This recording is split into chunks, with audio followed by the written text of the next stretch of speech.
Hey folks, these Tuesday posts are reposts of our first ever movie-themed podcast, The Documenteers, a documentary-themed show that ran from 2016 to around 2020. So that means this episode originally dropped almost a decade ago. I took down the old feed last year with the idea of making it premium content along with other stuff, but life happened and the projector's format changed and the post amount dropped.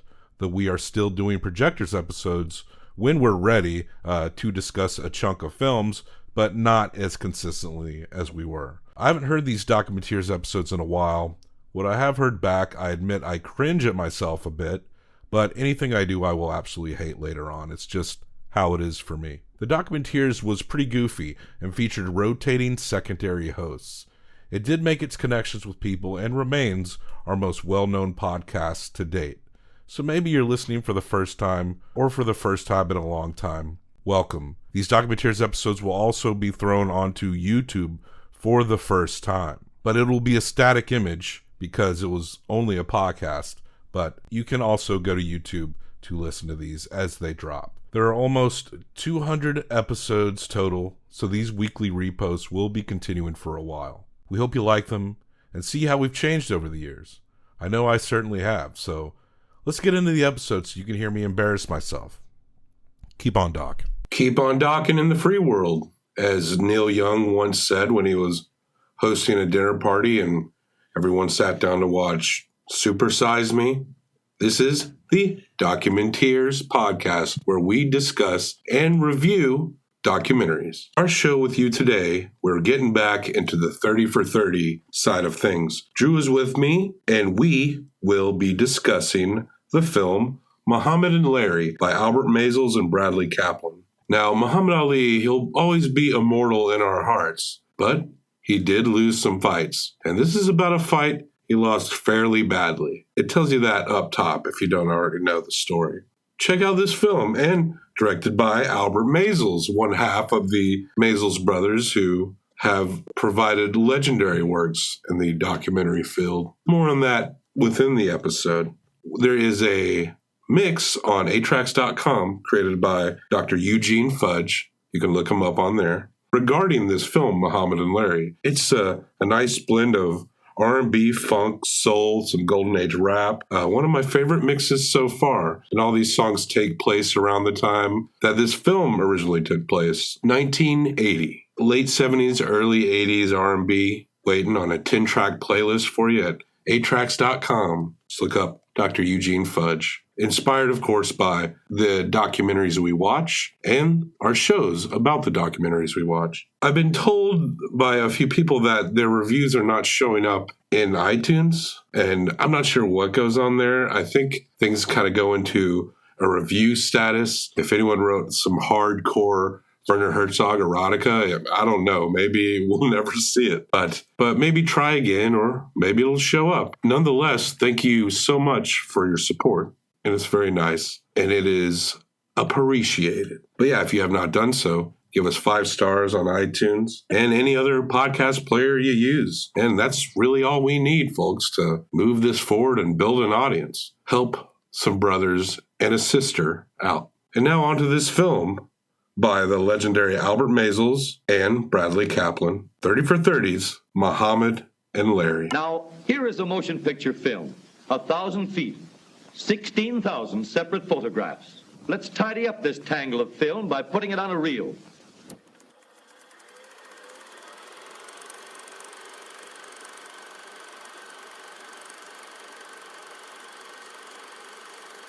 Knock Holmes out.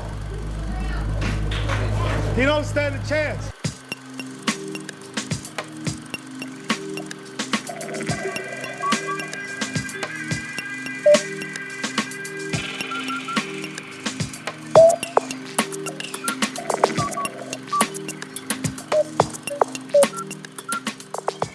But we got a ways to go there. Right now, we're just not even at stamps.com level.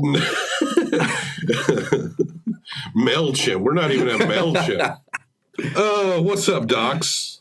That's Docs with an X. In association with the Center for the Documentation of Documentaries, a nonprofit that documents us documenting documentaries. And can make a hell of a mixtape. Yes, if you go to atracks.com, you can see mixes for every show that we've done so far, including this one right now. I mean, I always knew that scientists could get down, but damn. And Keith, who transcribes all our episodes, he's sitting right there, quiet. That makes sense. Let me tell you, Angela hates the CDD. One, she thinks it's a stupid idea. I've heard the same. That they exist. Yeah, that's one opinion. I signed a contract, and they're here. She doesn't like them in the house. She doesn't like the concept of their existence. And she's made it very clear to me that it's dumb. But we are discussing our fourth 30 for 30? The fourth episode of 30 for 30, but our fifth since we had our special Super Bowl extravaganza. That's right. We did the 2 bills, which all of our episodes are free to hear. And this one, we're doing the 30 for 30 of Muhammad and Larry. Thanks for inviting me back here into this amazing podcast studios. Thank you. Stuart was making fun of it. Said it was made by a child. The construction permits. I mean, I appreciate it. I think it's a hell of a studio that I can never remember the name of. Shamco. Every time I come here to record episodes for you. Just going to continue calling it the podcast studios. So it's nice to be back. Thanks for having me in here to talk 30 for 30s. Maybe Stuart thinks it's childish because of that Truckin' in the USA 90s fair prize. A painted mirror. This is some of the magic right now. With a monster truck on it is hanging. I think I won that in a fair in Chicago. If you popped a balloon with a dart, you earned that damn picture. You damn right I did. No, I was never going to get the Rasta banana, but I did win a small paper-framed mirror-painted picture of a monster truck that says Truckin' in the USA on it. And they can never take that away from you. And we are trucking in the USA. With this film... I can tell you're a professional. With this film, Muhammad and Larry, by Albert Maysles and Bradley Kaplan. Albert Maysles might be the biggest documentary royalty that we've covered so far. I was going to ask you about that. As more of a sports-tuned person and less in the documentary of documenting documentaries world, I've heard this name before. It's come up a few times. I know these Maysles brothers have done a whole lot of stuff and are pretty well respected. Do they have a specific style that we need to know going into this? Well, we've already watched it. We're reviewing it right now. The style, as far as the old footage and the way it's put together, is pretty apparent. That pretty much is it. They're known for movies like Grey Gardens, which is a very popular documentary about Jackie O's weird shut-in relatives. Gimme Shelter, which is might be my favorite rock doc, which is about the Rolling Stones and the incident in Altamont where people stabbed the fuck out of each other and shot each other. Well, they hired Hell's Angels to do security. Some of the best lines. Man, that is a good doc. It is a good doc. All right, no wonder I'm on board with these Maysles. David, I think he had probably helped Albert with the footage back in the day, but Albert could not sell this to CBS at the time. It was just, they didn't really know what to do with it. Muhammad Ali was much later in his career. But finally, after all these years, with the help of Bradley Kaplan, a few modern interviews that we see in the film that I don't think bog it down too much. But as far as that old footage and the way it flows, you can thank Albert Maysles. But he and his brother David did make a very important mark on documentaries, American documentaries. So this one's Muhammad and Larry. Did you know that Muhammad Ali didn't win every fight ever? I did. Yeah. But they don't bury the lead at all in this one. They cut you straight into the footage of Muhammad Ali just getting his ass beat. People are discussing a fight that is being described as an abomination. It's tough. It's tough to go into this and watch it and see that Muhammad Ali had retired on great terms. He beat Leon Spinks. Then he retires. It's a good ending for one of the greatest champions of all time. And look, we're talking about the heavyweight division when the heavyweight division was absolute royalty, when it mattered so much. Boxing, especially the heavyweight division, was one of the top things that people would talk about when you're talking about sports world. This is a big, big deal. Ever since the Mike Tyson, Lennox Lewis, Evander Holyfield days, the heavyweight division especially, and boxing as a whole, has gone way down in American conscience. And with mixed martial arts, that seems to be drawing a lot of shine off of it. We're not hearing about it as much as we did when we were kids. but we have tried to bring it back a little bit. There's been a push lately. We've got some of the better fights in the heavyweight division that we've seen in years. Some of the biggest push. You got Anthony Joshua, who's a great champion right now out of England, who's been galvanizing that country, and then the American Deontay Wilder setting up for this big, huge unification bout with Joshua. It's a good time to get back into this because we're seeing this a little bit. Again, casual sports fans might not be totally back on board, but this is a big deal. It's kind of the best publicity and the biggest news that the heavyweight division has had in years. So going back and watching something like Muhammad and Larry, when you only have to say the first names, it's good to see. It's good to see something like that and remember that how huge this was. We're seeing footage of Ali getting beat, and he's not going down, and Larry Holmes, who he's fighting, is crushing him. We see his trainers and his managers. They're not talking very highly of this particular match. No, it was completely one-sided, totally unfair. Ali had been retired for 2 years when this fight took place. And that's retired for 2 years. He was already, a bit old past his prime, but he had that fight against Spinks that he won, which he retired afterwards. Again, a nice way to go out. Would have been a good bookend of the career. But 2 years later, he gets offered $8 million to fight Larry Holmes, who is the champ at this time. He's got the title. I'd let Larry Holmes beat my ass for $8 million. Apparently, Ali thought the same thing. I mean, that's a whole lot of money when we're talking right here. Larry Holmes got $2 million to defend his title against Ali. That's the pull of Muhammad Ali. The champion. Being retired for 2 years, hadn't fought, thought he was done, gets 4 times as much money as the champion to go into this fight. And look, Ali's still Ali. He's got so much guts and everything. He does not go down in this fight, despite it being utterly one-sided. We see Ali, he's praying at a mosque. He's every bit as confident as he ever is, or is displaying all the confidence that made him famous, along with being a badass boxer. He knows people are asking a lot of questions about this match, and he's saying people like to be puzzled. And then he quotes Star Wars and Jaws and monsters flying rocket ships. A colorful way of talking about things.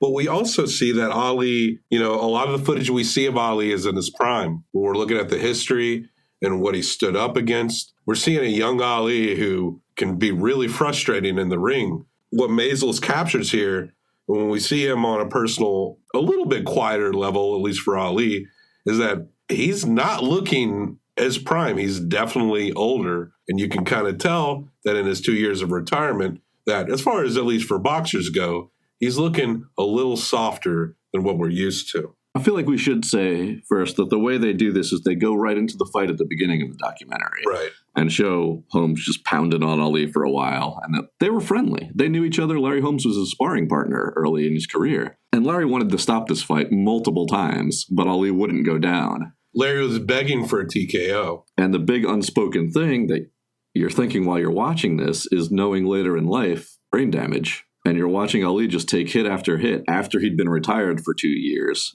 It makes it a little hard to watch as much as you respect the man for, even in this fight, not going down. He never does go down in this fight. But what the documentary does is it shows this fight footage, and then it takes you into the build-up to the fight, pre-fight. That's where it's got the interviews with Ali and Holmes and everything, the lead-up to this fight.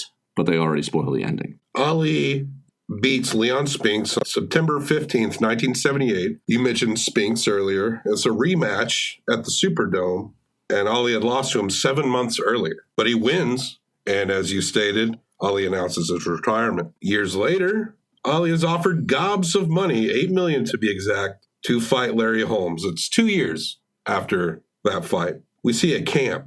We see rocks with boxer names painted on them. This is the big deal boxing camp that they go to. Was this in Pennsylvania? This is weird to me. It looks like summer camp. Yeah. It's just a log cabin, weird little summer boxing camp. And there's just kids all around and people watching. It doesn't look like, serious training. It's not the Rocky gym or something. Mm-hmm. It's a log cabin summer camp. There's dudes walking around holding towels, coming to massage your body.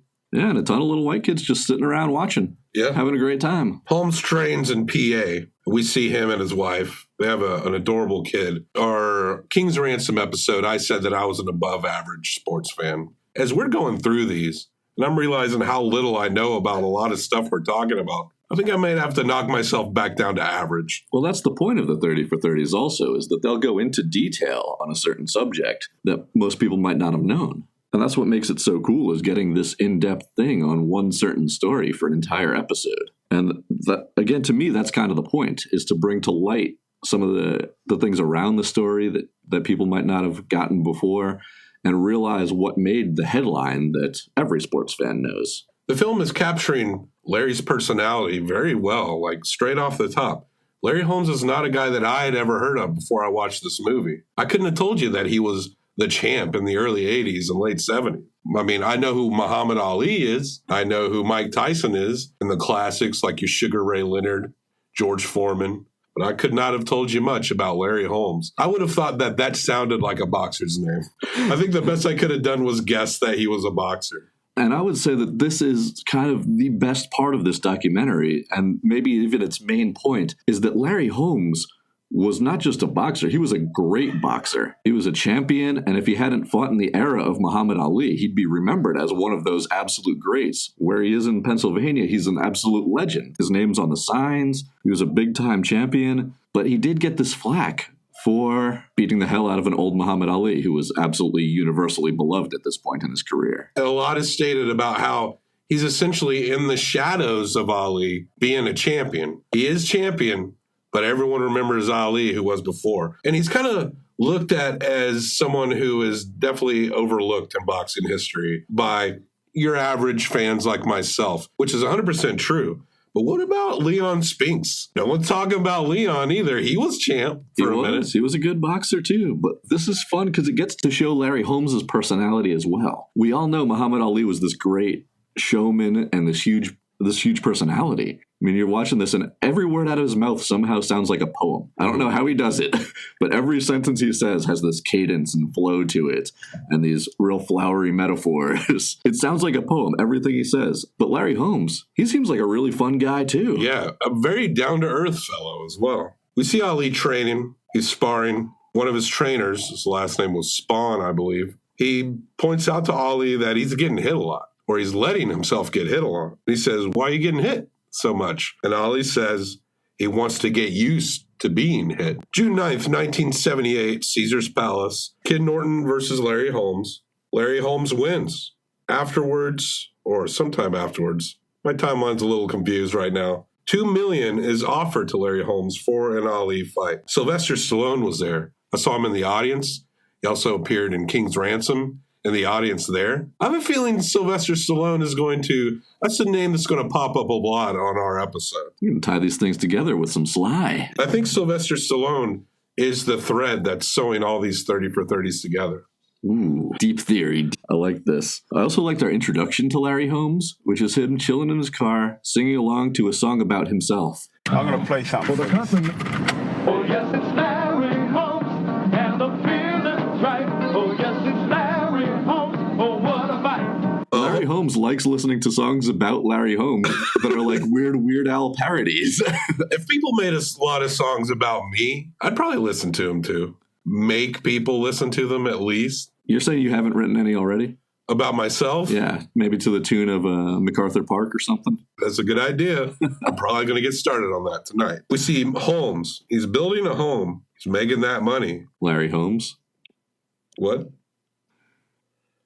He's talking about how he's not as trotted out as other boxers. He's kind of a bit more of a homebody. And he's making a lot of money, so he's building a very nice house. But he's not like these other boxers. He wants to go home to his wife and kids. His wife says, nobody talks about Larry Holmes. This is the wife at the more current footage. Points out that the filmmakers who are there, she's like, you're the first people that have come along in a very long time. This is kind of bumming me out a little bit because Larry's also pointing at his little wall of fame in his house where he's got trophies and his accomplishments, his belts. You're talking World Heavyweight Championship belts. Yeah. Major awards. And it's just kind of like on this nightstand in one wall of his house that he's showing to everybody. Oh, Larry, I mean, my parents put up bigger things for my Little League trophies. But the thing is, in that little case is things that people have trained all their lives for and have never achieved. Larry's a big deal. Yeah, he is. Let's be clear here. One of the greatest boxers in history. No, I didn't know much about him, but sometimes I do some surface research on these movies after I watch them. He really is very undersung in the history of boxing. And even going into this fight, there's this little this narrative, again, Larry thinks he's going to win this fight. He's the heavyweight champion. He knows Ali hasn't fought in 2 years. But the public is firmly behind Muhammad Ali. He's got the name recognition and everything. But Larry Holmes also used to be, Ali was his boss.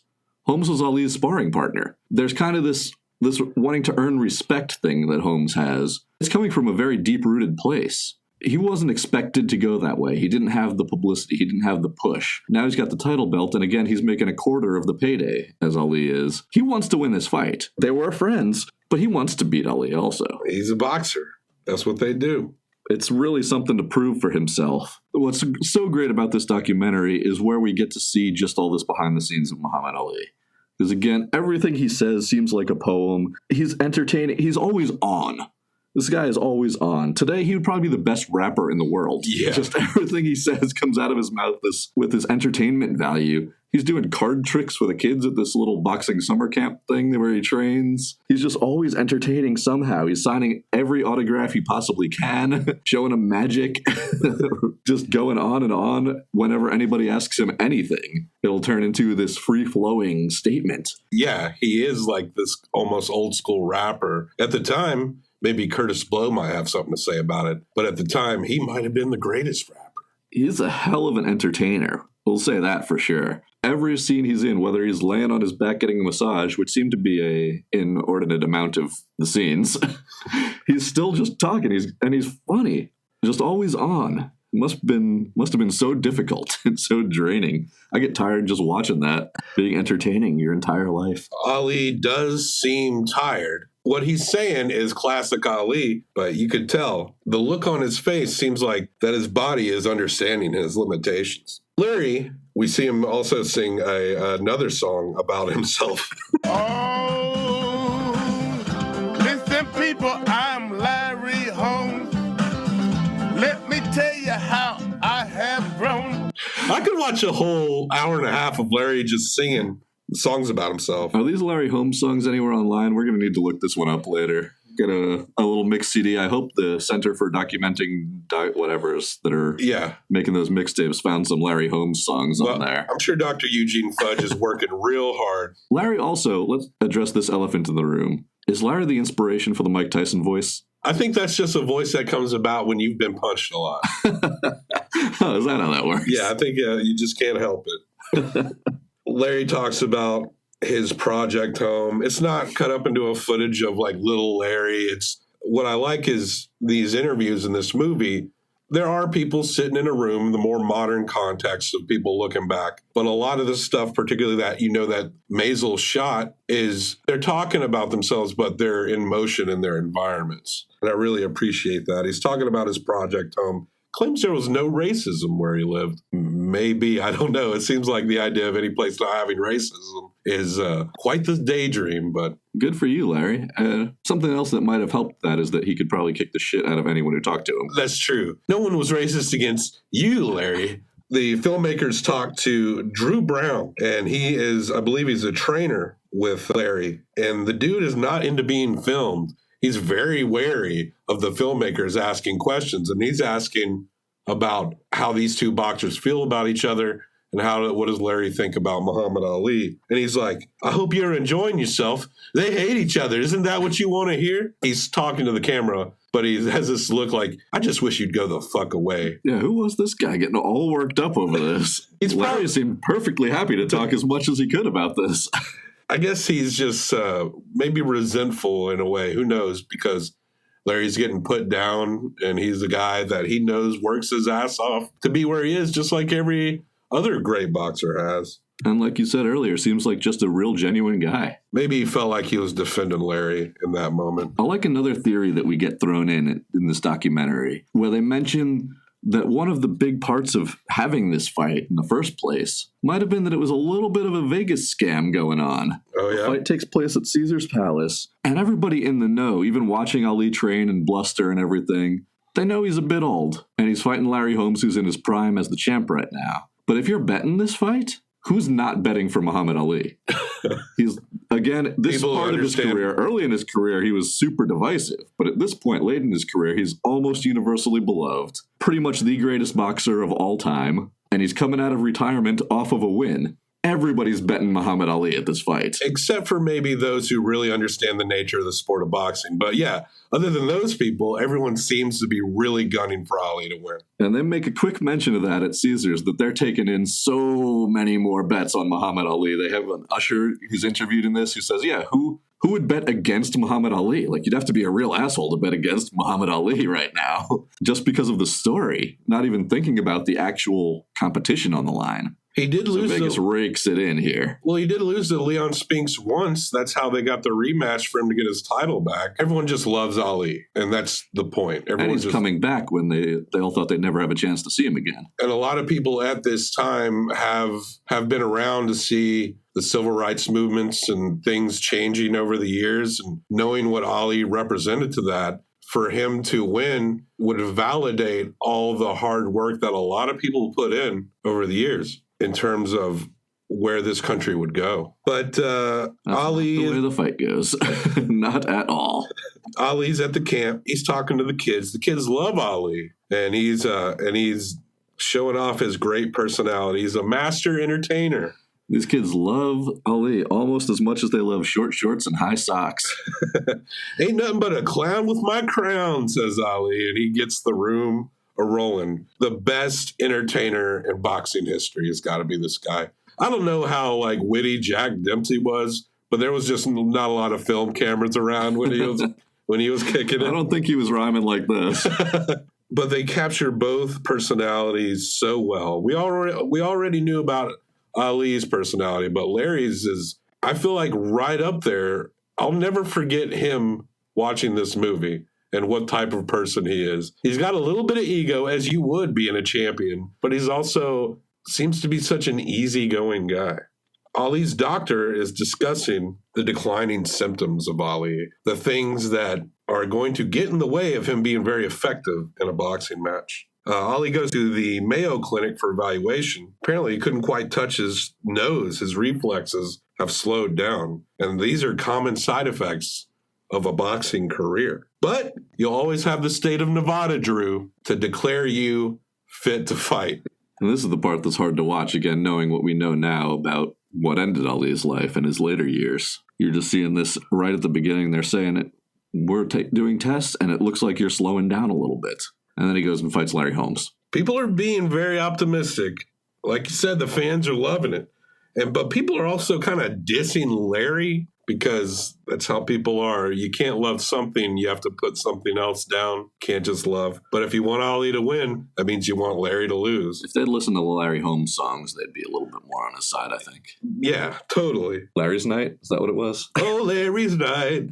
Oh, what a fight. It was, oh, what a fight. Oh, what a fight. Holmes is confident. He's very confident, but he's also realistic. He's not going to walk into this thinking it's just going to be a cakewalk, even though it looks like it's going to be one. Ali loved to play around. The doctor gives him an injection and treats him with thyroid medication and a bunch of quote-unquote vitamins. His managers and trainers are like, we don't need this stuff. And the thyroid meds affect him very quickly. Those can make you sluggish. He's taking a lot of it, too. And the fight starts, and it goes awry very quickly. And it's pretty much a crap show. One of the trainers says that for the first couple of rounds, they thought maybe. No, he's just taking hit after hit after hit. He's not avoiding anything. The float like a butterfly part is not happening. And he doesn't even have a chance to sting like a bee.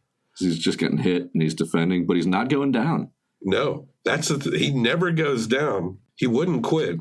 It doesn't get better. They said that Ali yelled out when he took a body blow, and the trainers are like, oh, God, this is just going too far over the edge. Larry wants a TKO very badly, and when he's not getting one, he's just trying to finish it. All that old footage of Ali, he was always very good at blocking punches. He plays that in to this match. He's not winning it. He's taken a lot of hits, but he's able to push him out just enough to stay on his feet. And again, this is somebody that Holmes respects. They were sort of friendly. He wants to stop the fight a few times, but when he realizes that Ali is never going to quit, then he just wants to knock him out, to get it over with, to end the fight. And that doesn't happen either. Despite many protests, the fight is finally stopped by a leader of the Nation of Islam. His name was Herbert, I believe. And he says, stop the fight, and the fight stops. And immediately afterwards, Muhammad Ali's joking around with Larry Holmes. Very quickly. Look at this guy. Right after this beating that he takes, he's just joking around with Holmes again, and the two of them look like buddies. After all the crap he talked in the run-up to it, after this farce of a fight, he's entertaining the people in the post-fight interviews. It's unbelievable. Everything was like an audience for him, and I kind of relate to that. Yeah, he's always playing to the crowd. From one ham to another, I get it. He doesn't want this fight to be a sad thing for anybody. He's immediately back on as soon as it's over. Larry, in an interview after the match, Larry's not bursting with pride. He actually cries because Ali was his friend and his idol, and he just had to really whoop up on his idol. The crowd might not have known it, but Larry definitely knew how diminished he was during that fight. How the skills just weren't there anymore, how his body just wasn't reacting the way it was supposed to. You know, as much as people are like, this fight should have never happened, if Ali wants this fight to happen, it's going to happen. And he got $8 million. And he got $8 million. Oh, what a fight! And then 1 year later, they throw a bunch of money at him, and he fights again after another year layoff. And he loses to someone named Berbick. Trevor Berbick. So that's the point we're at. And then that was Muhammad Ali's last fight. And just 3 years after that? Parkinson's. Man. Which is a devastating condition. And it's hard not to draw some sort of line to these last couple paydays. Yeah. We see Larry still repping Easton, PA, where he's from. And he's a legend in that town, and he loves his town. And that's pretty much where we leave it. Muhammad and Larry. Now, Drew, we don't rate in star rating systems. I wish I could just force every star in the sky to supernova, including our own sun. That'd be intense. And replace it with a giant glowing Herzog face. Okay, that sounds all right then. That seems to emit a lot of light, but it's very cold. We prefer the Herzog rating system. What I will do is I will give this movie 1 through 5 Herzogs. You will give this movie 1 through 5 Herzogs. A puzzle. A 2-man puzzle. The easiest puzzle ever. You got a piece, I got a piece. We put that puzzle together, and that forms our collective picture. Let's figure this thing out. In this film, Maisels, they're royalty in terms of documentary filmmaking. This may not be the most memorable caliber next to films like Grey Gardens or Gimme Shelter. Gimme Shelter director Al Maisels. Al Maisels and his brother David. All right, Al, let's go. But there's a lot of quiet moments in this documentary. I love the personal moments, the points where, specifically a lot of the old footage, where people are discussing their lives or singing songs about themselves, but it's always in action. They're not on a backdrop.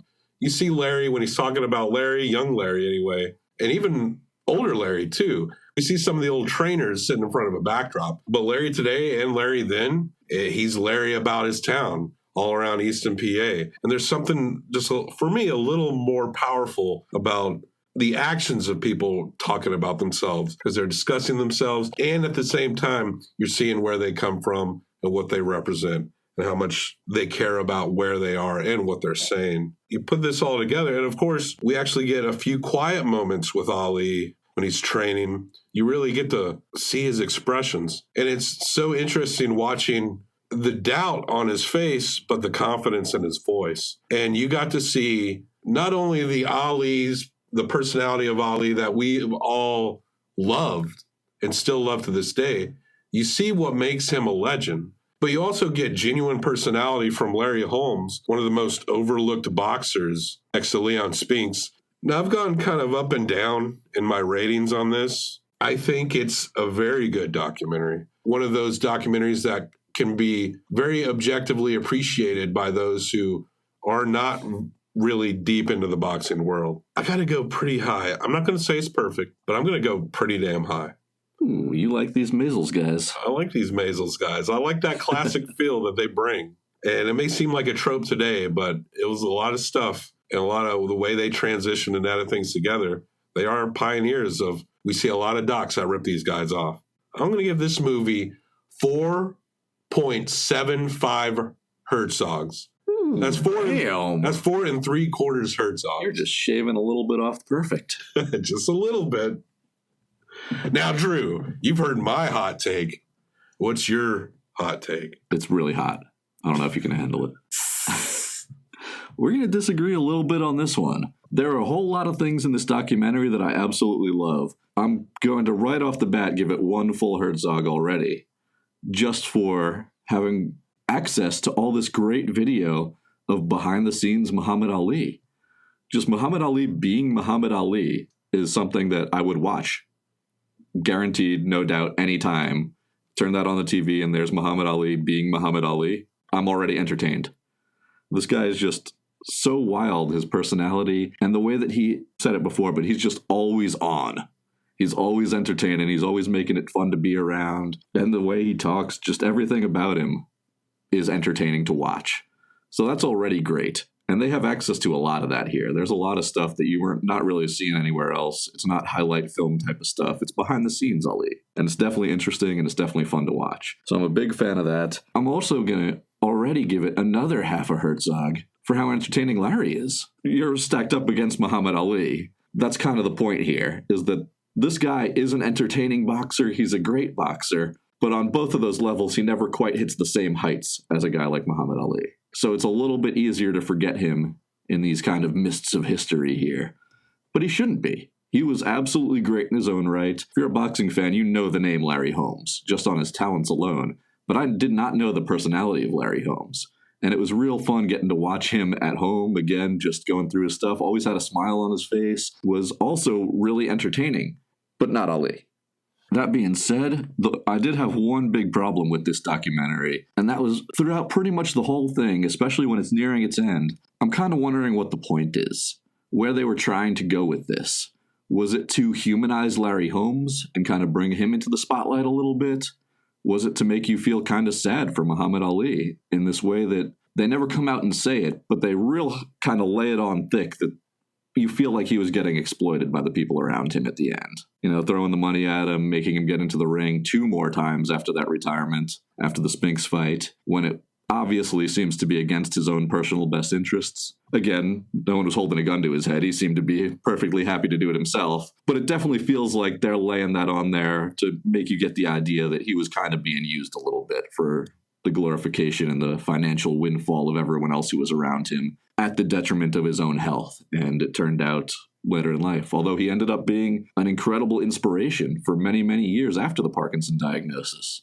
Lighting the Olympic torch in Atlanta at the 96 Olympics is a moment I'll never forget, but I wasn't sure where they were going with this. Those were the 2 things that I kind of got from it, but there was no like, okay, why did I watch this documentary? What was the story I was being told? As a guy who's pretty deep in the sports world, I already know Muhammad Ali. I already know Larry Holmes. I know how the results of that fight, they weren't trying to spring that one on anybody. It was the very beginning of the documentary. Again, that style was pretty cool too, having the fight footage at the beginning and then going back to the buildup of it with the 2 men and showing the later footage of them afterwards. So it was pretty well done.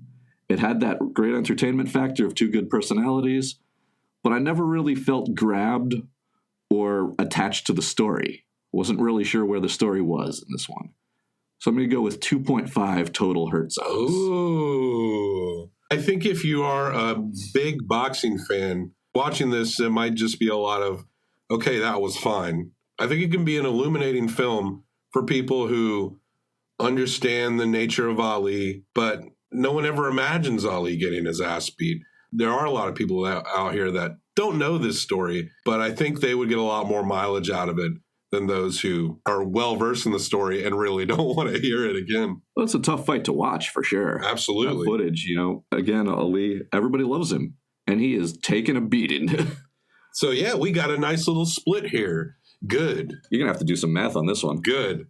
In your fractions. Let's see. What's a fraction of Herzog? Just a Hertz?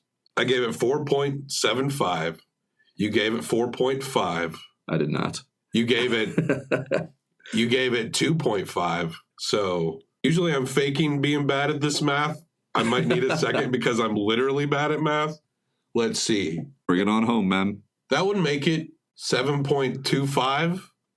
Wait. Yeah.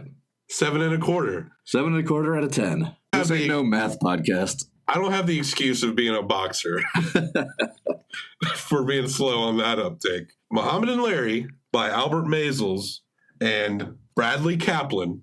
That guy too. 7.25 out of 10 Herzogs. It feels right to me. Yeah, it seems okay. Drew, where can people get hold of them nuts? I mean, how much you offering? Your nuts, your online nuts.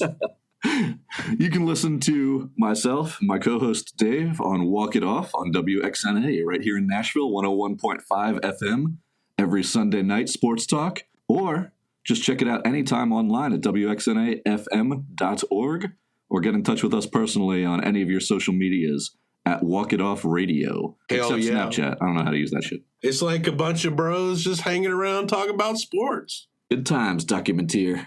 Give us 5. This is the only time it's okay to use stars is when you're giving us 5 stars on iTunes. You give us 5 stars on iTunes, maybe a little review, something quick. Can mean nothing. Like it could just say, "Who farted?" ? I give this podcast 5 stars. Then do that for us. It's a big help, and we fucking love the shit out of you when you do that. Ooh, we just daydream about you when you do things like that. Rate us on any app that you find us on. You should be able to find us on most of them at this point. You can also follow us at Documenteers on Instagram. Instagram is the one I use the most. There is a Twitter out there. It's been a little dry. Look, I fucking hate most social networks.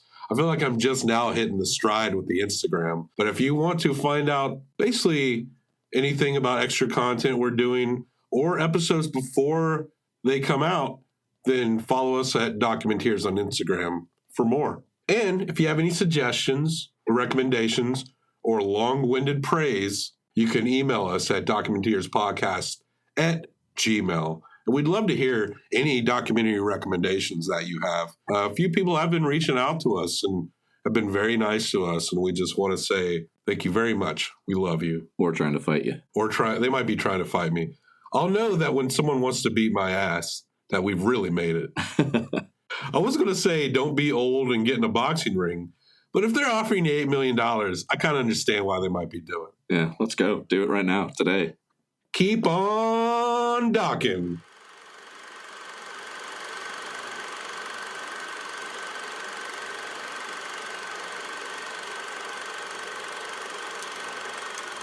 What did we do to Iraq? Preemptive strike, preemptive ads, right? Made up this story about WMDs. Yeah.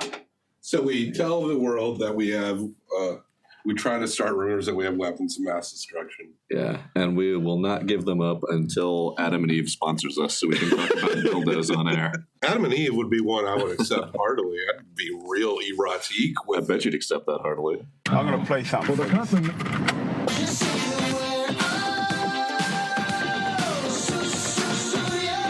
I'm going to play something for the company. Let the dogs out! I'm going to play something for the company. We built this city. We built this city on. I'm going to play something for the company.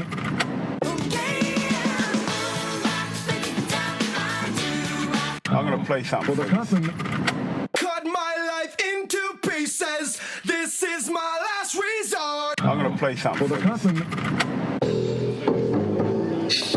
Come on now.